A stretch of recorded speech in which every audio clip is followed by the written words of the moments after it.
Вы когда-нибудь слышали, как иностранец говорит на вашем языке? Слова правильные, акцента почти нет, грамматика в порядке, но все равно что-то не так. Иногда вы даже улыбаетесь. Знаете почему? Он знает фразы, но говорит их не в той ситуации. И это не только его проблема. Можно выучить русское «спасибо», «пожалуйста», «извините» и все равно сказать их неестественно. Всем привет! С вами Олеся и канал Ruruland. Сегодня 5 реальных ситуаций. Я описываю ситуацию, вы реагируете по-русски, быстро, как в жизни. Потом смотрим, как отвечают носители языка и что выдает студента. Считайте правильные ответы и в конце узнаете результаты. А также я расскажу, как учить не просто слова, а слова в реальной ситуации. Готовы? Поехали! Конец рабочего дня. Коллега, с которым вы давно на «ты», говорит вам: «Все, я уже ухожу, увидимся завтра». Что скажете?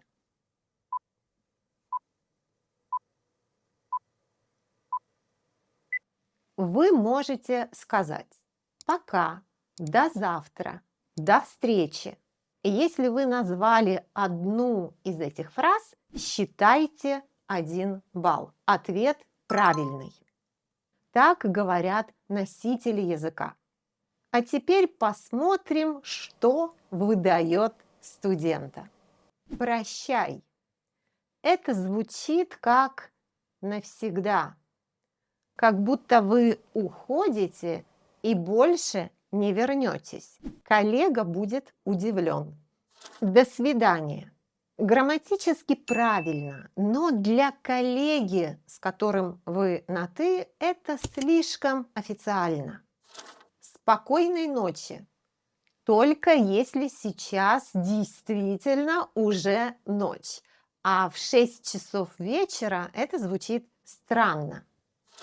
Я увижу тебя завтра. Это дословный перевод с английского. Сама фраза правильная, но она не подходит для слов на прощание. Привет. Это приветствие, а не прощание. Все наоборот. Следующая ситуация сложнее. Ваш друг опоздал на встречу. Всего на 5 минут. Он говорит: «Извини, пожалуйста, я забыл дома телефон и возвращался». Что скажете?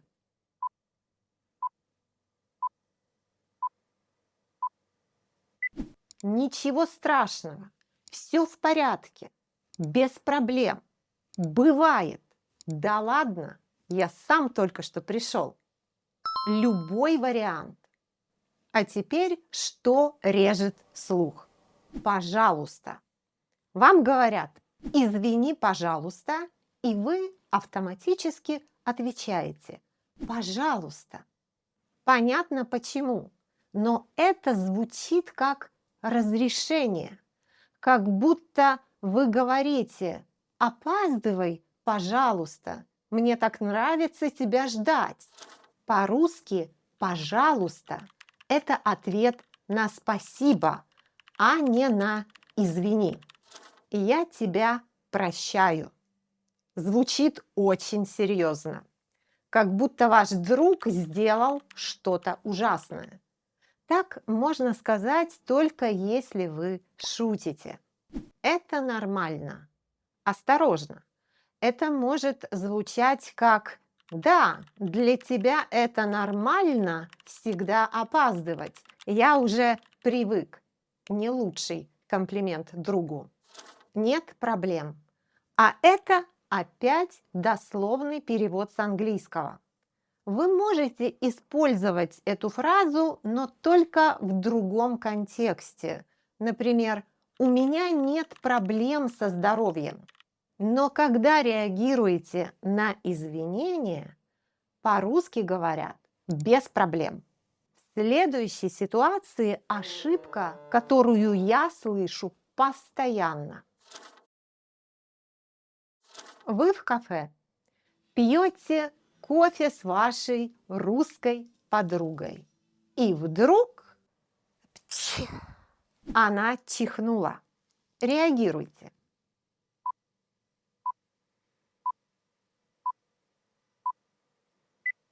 Будь здорова.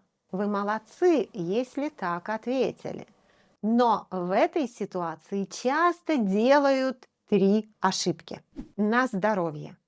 На здоровье говорят, когда угощают едой.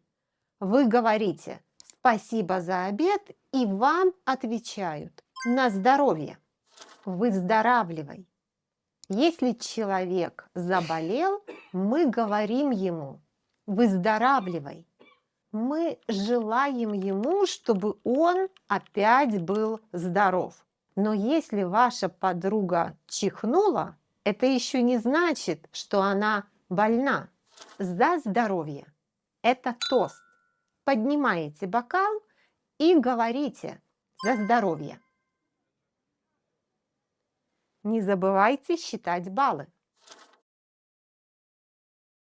Ваш друг звонит вам. Он расстроен, не сдал важный экзамен. Как вы поддержите друга?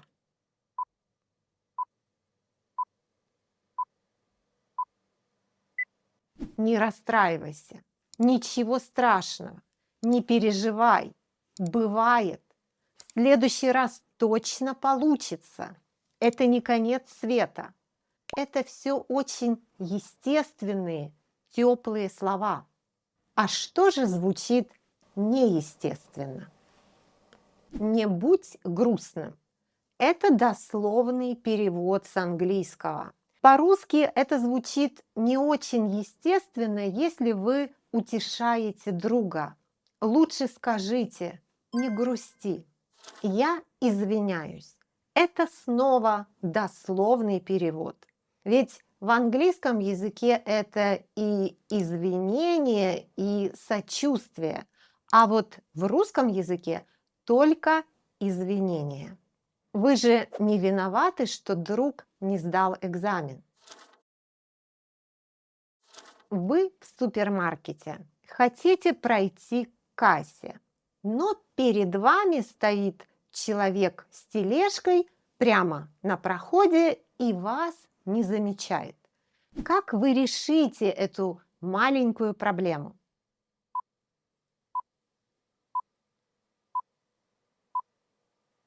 Разрешите? Извините, можно пройти? Позвольте пройти, пожалуйста. Или просто извините, простите с мягкой вопросительной интонацией. Звучит очень вежливо. Вас сразу пропустят к кассе. А вот уйдите, пожалуйста, звучит грубо. Даже ваше «пожалуйста» не спасает ситуацию. Дайте дорогу. Это команда, а не просьба. Так можно сказать разве что в очень экстренной ситуации. Отодвиньтесь. Тоже звучит как команда. Человек, скорее всего, обидится. Итак, сколько у вас правильных ответов? 5 из 5? Отлично. Вы чувствуете язык, и это здорово. 3, 4? Очень хорошо. Немного усилий, и ваша речь станет естественной. 1, 2? Не расстраивайтесь. Кстати, вы только что услышали естественную реакцию в этой ситуации. Знаете, в чем проблема? Мы учим слова и фразы без контекста. В результате мы знаем «выздоравливай», «я извиняюсь», но не чувствуем, когда это можно сказать, а когда нет. Как учить иначе? Не слово и перевод, а подруга чихнула, реагируйте. Я знаю, что самостоятельно добавлять к каждой фразе контекст очень сложно. Поэтому я подготовила 300 живых русских фраз. Это флеш-карты с самыми типичными разговорными фразами. В них главное контекст, а не перевод. С моей авторской озвучкой. Можно на «ты». Давайте на «ты». Ссылка под видео. И заходите в мой Инстаграм и Телеграм. Там еще больше русского. Ссылки в описании. Подписывайтесь на канал. Здесь только практика, только по-русски. Увидимся с вами в следующем видео. Пока-пока!